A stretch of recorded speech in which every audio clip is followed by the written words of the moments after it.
Berarti tiap hari. Panjang dia ke Karang roh. Aku tak lah.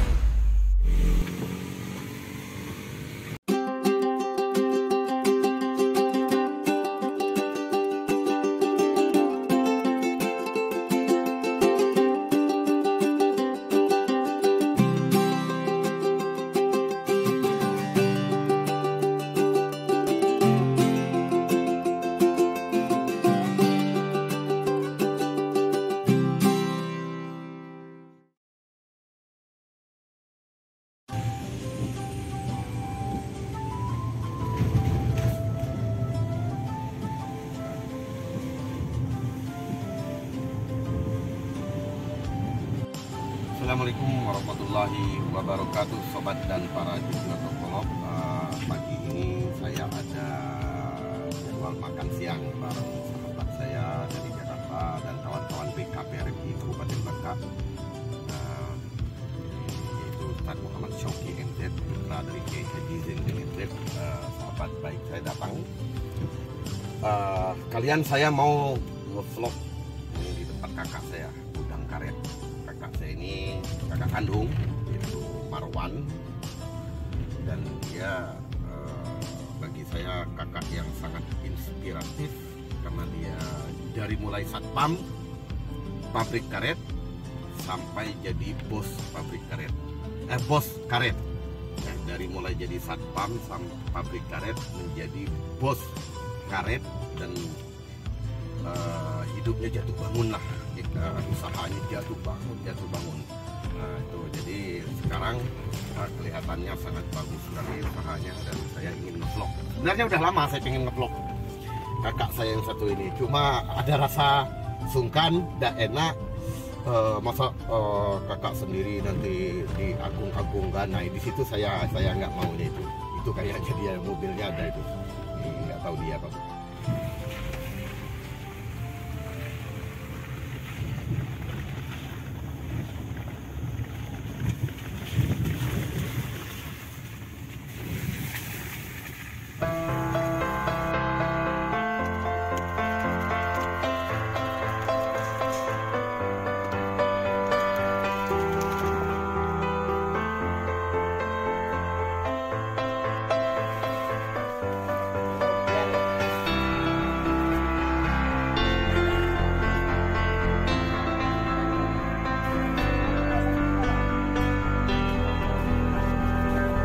Berarti tiap hari Pak, kalau orang ini ya, apa numpang karet ke sini ya. Kebanyakan orang buang karet ke sini ya dari kampung-kampung mana ya Pak? Bangka Selatan Pak ya, Pak. Bangka Tengah nih berarti Pak. Bapak Priyono.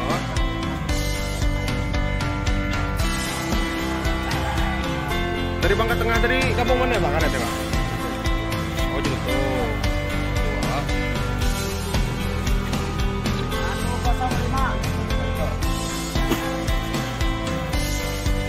Lah rutin Pak jual karet ke sini ya? Tidak rutin berarti Pak. Berarti kalau nak jual karet tuh ke sini lah, ke penampungan Haji Marwan. Kalau Haji ya. Marwan berarti ya.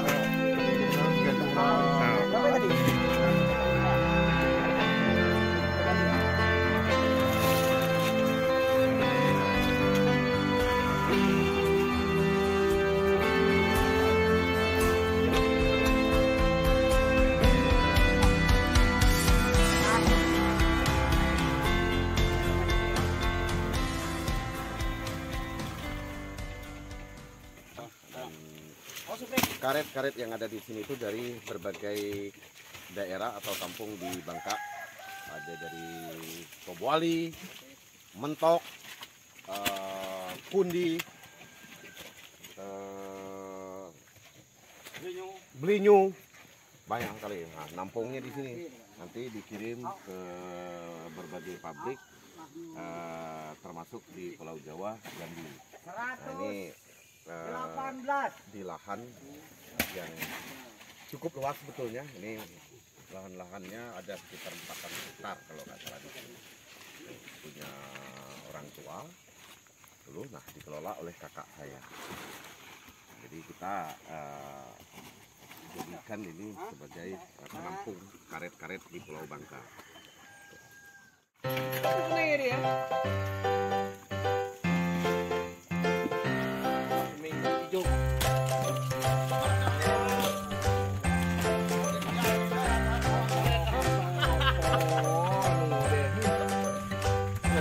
Panjang jenggot ke karang roh. Kaputang lah. Hah? Mari buntet nih. Mari naik.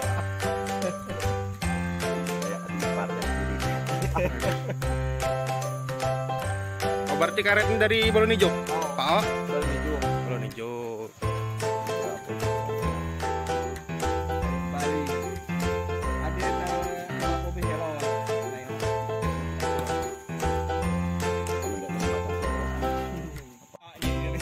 Sekarang berapa Pak harga karet sekarang Pak? Kalau di Bangka Belitung? Bervariasi ya dia. Bervariasi ya. Barang mana? Lihat barang. Rata-rata berapa Pak?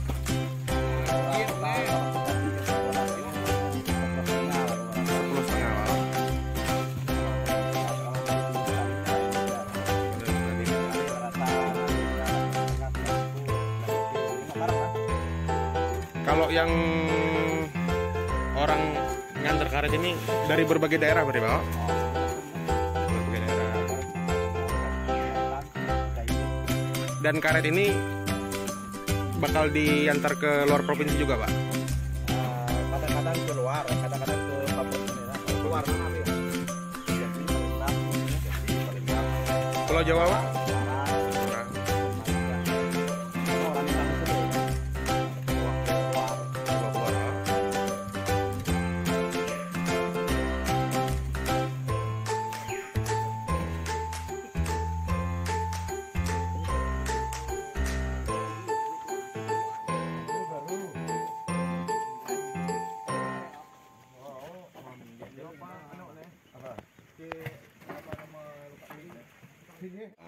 Kan YouTube karena kakak sendiri saya nggak enak wawancaranya, jadi saya suruh host terbaru di channel atau YouTube YouTube atau Kolop Bangka Belitung. Hostnya nyarter dari Jakarta, Ustaz HM Syauki MZ.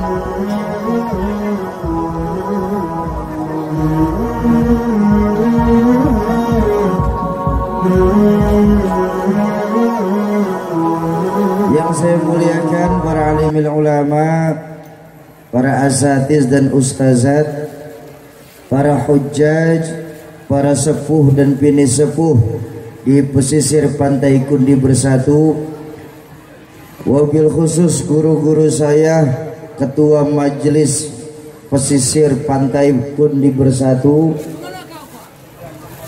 ada guru saya Ustaz Abdurrahman. Mudah-mudahan Allah panjangkan usia guru-guru kita dalam ketaatan kepada Allah Subhanahu wa ta'ala.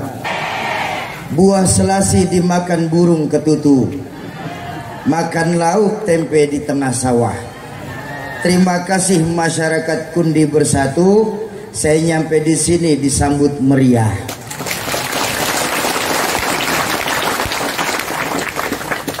Bu, di sini ada nggak dengan orang pelit? Suka dengan orang pelit? Di sini ada yang suka nggak dengan orang pelit? Enggak Pak. Walaupun kadang-kadang kita juga suka pelit. Ini mah bukan di sini, di tempat saya banyak sana. Di Jakarta. Di Jakarta bukan di sini. Di sini mah insya Allah ada.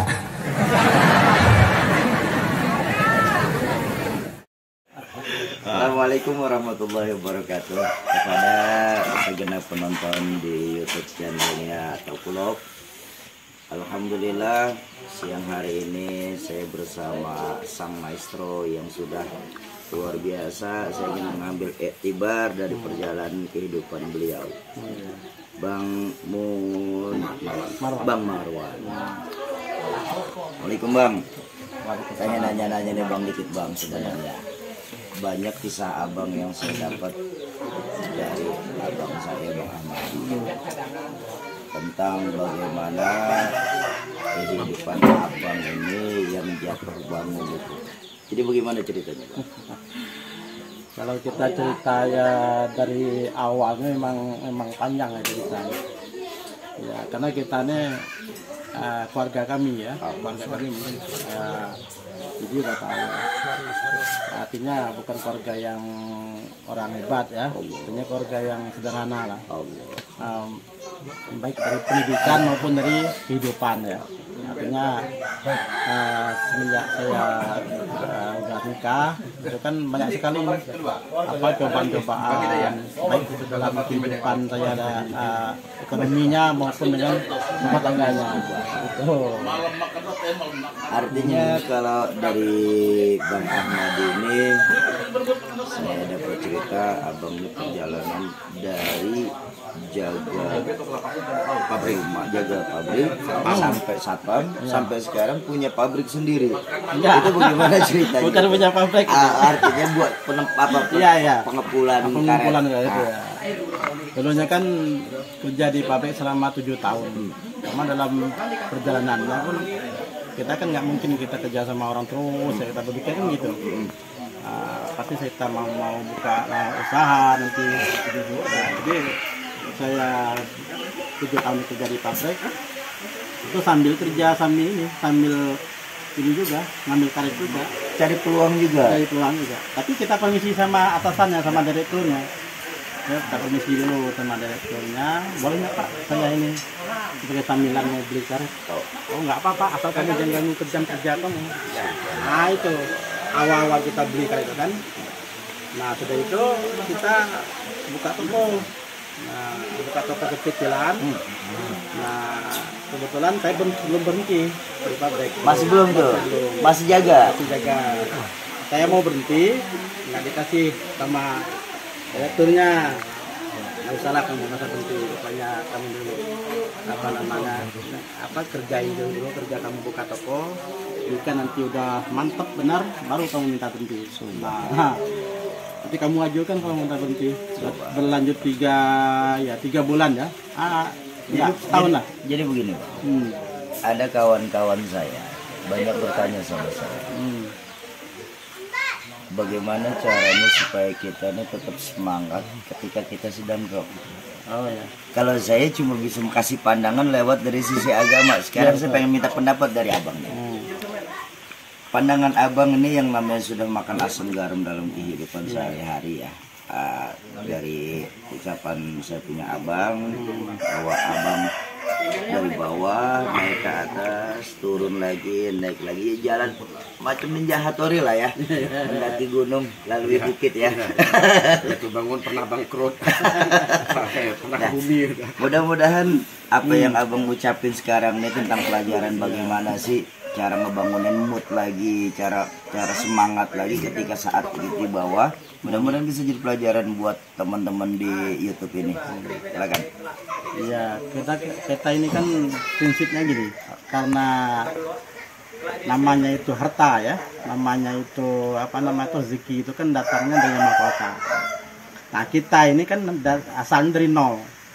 Jadi ketika kita jatuh kita nggak begitu gengsi lah ya. Artinya oh ini sudah suratan dari saya mungkin. Apakah ini mungkin cobaan kita untuk maju ke depannya? Itu kan kita berpikir tuh ini mungkin cobaan saya ini, supaya kita maju. Kenapa saya bisa jatuh? Nanti kan saya ngoreksi saya sendiri, bukan ngoreksi orang lain. Apa karena waktu itu kan toko saya tengah besar-besarnya gitu. Paling besar itu. Di Kemuja. Sembakonya, elektroniknya apa semua paling besar. Cuma karena kita pendekatan ke Yang Maha Kuasa kurang, kemungkinan di situ letak saya bangkrutnya mungkin di situ ya. Nah, di samping itu kan hanya sebagai istri saya yang sakit itu kan ini sebagai ini sama aja. Apa ibarat tuh itu kelihatannya itu penyebabnya kan, padahal bukan gitu sebenarnya kalau kita berpikir jauh ya. Kalau kita kembali ke segi agama, mungkin sedekah saya kurang, pendekatan kita kepada Yang Maha Kuasa kurang. Itu Pak, saya membaca Al-Quran juga dulunya waktu masih tokoh itu. Mungkin seminggu sekali saya membuka Al-Quran itu. Itu pun malam Jumat Pak ya. Coba surah Yasin aja. Itu pun Yasin. Itu pun Yasinan. Itu saya buka-bukaan ini ya. Tapi inilah mungkin teguran dari Yang Maha Kuasa. Ya, saya bisa jatuh ini. Nah, maka saya bangkit lagi. Mudah-mudahan saya ini bisa bangkit. Sampai-sampai dulunya tanya sama dia. Ibu saya tahu bahwa saya waktu itu toko saya bangkrut, habis semua. Istri saya sakit. Istri kan setelah saya 8 tahun istri saya sakit. Jadi habis semua. Jadi saya motong karet lah, tempat saya motong karet itu. Saya motong karet pagi sore motongnya. Biasanya orang motong karet pagi. Nggak cukup beli susu anak saya masih ini. Anak saya yang sekarang di Palembang ya, di pesantren di Palembang 2 orang itu kan. 1 tahun dengan baru mulai lahirnya kan 1 tahun lebih sedikit datang ke adiknya. Nah itu. Jadi saya beli susu aja nggak cukup. Jadi saya motong karet sore. Rupanya diberitahu oleh orang kampung bahwa Marwan motong karet pagi sore. Kedengaran ibu saya, ditelepon ibu saya, adik-adik saya, kakak saya, bantu Marwan itu beli susu anaknya, dia nggak cukup untuk beli susunya. Nah saya nggak ada telepon, sebenarnya saya takut tahu orang tua saya apa jatuh itu, saya takut sama tahu orang tua saya menyusahkan pikiran dia kan. Tapi ketahuan dia sudah tahu, akhirnya mereka nyumbang. Beli susu anak saya nyumbang sampai fase itu. Iya. Fase itu ya. Jadi Kak Marwan ini jatuh, mak itu saya masih ingat kata-kata mak itu. Marwan itu dosanya apa sih? Sampai kayak gitu kok hidupnya kayak gini dari 10 bersaudara, dosanya apa? Kalau sama kami dosanya kayaknya nggak ada, kata mak, almarhumah mak. Karena di antara anak, Marwan kan kalau sering dimarah, semua anak kan sering dimarah. Nah, Kak Marwan ini tidak pernah jawab. Paling kalau dimarah mak dia pergi nangis ke rumah ayunya atau apa. Nah, yang sering jawab malah kayak saya. Saya sering jawab apa kalau orang tua marah. Jadi mak tuh ngomong gini, kalau saya marah, anak-anak yang sering jawab malah bukan Marwan. Nah, tapi Marwan lah hidupnya yang paling hancur. Saat itu ya, toko besar jatuh, tokonya jual koran lah, jual apa, jatuh. Warung besar, warung banget jatuh. Bangkit lagi, bangkit, jatuh bangun. Jadi itu saya bilang, ya kalau saya sendiri, ya tanpa sepengetahuan dia, saya belajar sebetulnya, ngeliat. Dan benar apa dikatakan, dia nggak pernah cerita kalau dia jatuh itu apa segala macam, dia nggak pernah ke kami apa segala macam. Justru saya tahu dari teman, taunya dari orang tua, bapak, ibu, dari teman malah, kasihan kakakmu gini. Nah, sedangkan Kak Marwan cuek aja, dia mandiri banget. Nah, itu mungkin. Nah, mental ini yang sebenarnya secara pribadi ya, mental jatuh bangun ngajarin itu yang saya pelajari, karena kadang-kala saya tuh masih cengeng. Nah, mental cengeng itulah yang mungkin nggak ada di dia. Gitu, mental cengeng. Pak, saya tuh takutnya Pak, saya takut menyusahin orang lain. Satu, saya paling takut nyusah orang. Itu. Yang kedua, itu kan kunci saya gini. Kenapa saudara-saudara saya memberi susu anak saya? Kok tanggung jawab di saya? Masa saudara-saudara saya membantunya? Di mana saya ini? Malu saya. Meskipun saudara kita kan yang bantu itu, tapi saya merasa diri saya malu. Saya ini nggak sanggup. Masa saya nggak sanggup? Orang mampu, kenapa saya nggak mampu? Nah, saya berusaha bagaimana caranya. Nah, itu. Jadi pas kebetulan ibu saya masih itu kan, Marwan, kamu aja ngelamar aja di pabrik dulu, jadi sapam lagi, kata dia. Kata ibu saya itu kan. Iya, benar. Saya bilang, bagaimana mak? Saya bilang, kalau di mungkin nggak dikasih lagi, berhenti. Coba-cobalah minta, kata dia. Nah, itu saya ke pabrik karena ikut ibu saya. Usulan itu saya ke pabrik. Minta dengan Pak Iwi, saya kan dari turunnya, Pak. Saya sebenarnya malu Pak, saya minta kerja lagi. Marwan, saya udah tahu sama kamu. Saya udah tahu orang bilang bahwa kamu sudah jatuh. Tapi Pak Marwan, kalau untuk kerja saya nggak izinkan. Masalahnya waktu itu kan tengah apa tuh ya, paceklik ya. Nah, jadi tapi kalau kamu mau beli karet, kamu kan udah terbeli karet, ya Pak. Kamu minta aja modal sama tadi kasir itu. Kamu minta aja uang, nanti kamu beli karet. Nah itulah mulai saya tuh Pak, mulai agak bagus. Jadi intinya berhasil tuh pertama kepercayaan. Ya, kepercayaan, kedua kejujuran Pak. Allah. Kuncinya tuh sebenarnya kuncinya kejujuran dan kita apa istilahnya sidik amanah tabligh patonah itulah kita bawa. Kalau kita kembali ke sunnah Nabi gitu kan ya. Sifat dakwah. Nah, itu. Nah, karet ini kemana be yang dikirim? Kita ngirim karetnya Pak, kalau yang utamanya ke sini kan. Tapi kalau keluarnya ini bukan saya yang bawa, tapi teman saya bawa kan, ditimbang di sini bawa ke Jambi, Palembang, Semarang gitu kan. Bawa. Dari sini semua? Dikirim ke sana semua? Iya. Ini kan istilahnya apa namanya? Mereka tuh ngambilnya di sini, timbang sini, bawa ke sana. Bisnis karetnya yang menguntungkan enggak? Nah, iya, saya pengen tanya nih kan. Terakhir saya dengar harga karet itu kan lagi prihatin ini. Iya. Nah, sekarang gimana? Menurut kamu? Kalau karet ini kalau misalnya banyak untungnya, banyak orang beli karet. Karetnya Pak bukan ilmu pasti, ilmu kira-kira kita pakai. Karet ini? Ya, kalau beli batu, beli pasir itu ilmu pasti, ya pasti itu dah. Masa kalau satu botolnya 300.000 pasti itu 300.000. Kita belinya 200.000 pasti untung. Kalau karet enggak? Kalau karet nggak bisa. Hitungan air. Hitungan airnya masalahnya, kadar airnya. Kalau kita pinter hitung kadar airnya, kalau kita pinter jualnya, udah itulah. Kunci utamanya jual. Kalau belinya paling mudah, jualnya yang susahnya. Itu. Iya. Karet ini. Artinya gini. Kalau kita pandai beli, nggak pandai jual, kita rugi. Itu. Karena kunci utamanya jual. Masalahnya jualnya kalau kita ada pendekatan ke apa namanya, ke bos-bosnya atau ke pabriknya kan, ke direktur manajer pasar pembeliannya, artinya ada pendekatan benar sama orang itu. Sudah itu kita itu ibaratnya konsekuen. Artinya artinya saya pun ke pabrik ini kan untuk konsekuennya udah berapa tahun itu, udah mungkin di atas 5 tahun ya saya ke pabriknya, nggak pernah kemana-mana jualnya, ke pabrik sendiri. Jadi orang dari satu pabrik aja? Iya, dia orang udah percaya. Cuma ya, baru-baru ini baru saya pindah bolanya gitu. Tapi itu pun istilahnya nggak seterusnya kan, kadang saya ke pabrik juga, pabrik minta kan. Subhanallah, banyak pelajaran yang bisa saya ambil ini. Ternyata benar yang diajarkan sama guru saya, bahwa tidak ada yang namanya kesenangan tanpa bersusah payah. Mau senang kita ya harus berpayah-payah dulu, berpeluh-peluh. Ini yang dicontohin sama saya punya abang siang hari ini melalui dari perjalanan hidup beliau. Pertanyaannya adalah kepada diri kita, apakah kita bisa untuk mempunyai mental baja seperti yang beliau jalani.